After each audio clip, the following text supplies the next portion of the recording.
नमस्कार. मराठी बालभारती इयत्ता पहिली या पाठ्यपुस्तकातील आज आपण पान नंबर 29 वरील वाचन पाठ 3 पाहणार आहोत. वाचन पाठ 3. आला आला पाऊस आला, आला आला पाऊस आला, सरसर सरसर पाऊस आला, सरसर सरसर पाऊस आला. काका काकू पाऊस बघा, काका काकू पाऊस बघा, कुमार पूनम पाऊस बघा, कुमार पूनम पाऊस बघा. आला आला पाऊस आला, आला आला पाऊस आला. अशा प्रकारे हा वाचन पाठ 3 दिलेला आहे. आता खाली काही प्रश्न दिलेले आहेत, ते प्रश्न आपण पाहूयात.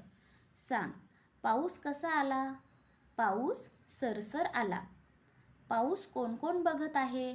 पाऊस काका काकू, कुमार आणि पूनम पाऊस बघत आहेत. पाऊस आल्यावर काय होते? पाऊस आल्यानंतर सगळीकडे ओले होते, सगळीकडे पाणीच पाणी होते.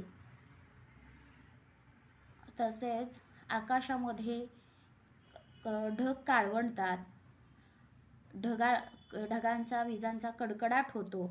अशा प्रकारे पाऊस आल्यावर होते. पाऊस आला नाही तर काय होईल? पाऊस आला नाही तर आपल्याला पिण्यासाठी पाणी मिळणार नाही. पाऊस आला नाही तर पिकांना पाणी मिळणार नाही, त्यामुळे पिके पिकणार नाहीत. तसेच पाऊस आल्यानंतर कुठेही हिरवेगार दिसणार नाही. म्हणून पाऊस आला नाही तर हे सर्व होईल. आता खाली काय आहे? सशाला खाऊपर्यंत जाण्यासाठी रस्ता दाखव. इथे एक ससा दाखवलेला आहे त्यांनी, आणि इथे काय आहे? गाजर आहेत. मग ह्याला काय करायचं आहे? रस्ता दाखवायचा आपल्याला.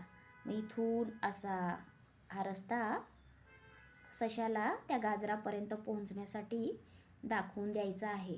अरे हा रस्ता आपण त्याला दाखवून दिलेला आहे गाजर खाण्यासाठी. तर अशा प्रकारे पान नंबर 29 वरील आज आपण इयत्ता पहिलीचा वाचन पाठ 3 पाहिलेला आहे. भेटूयात पुढच्या भागात. धन्यवाद.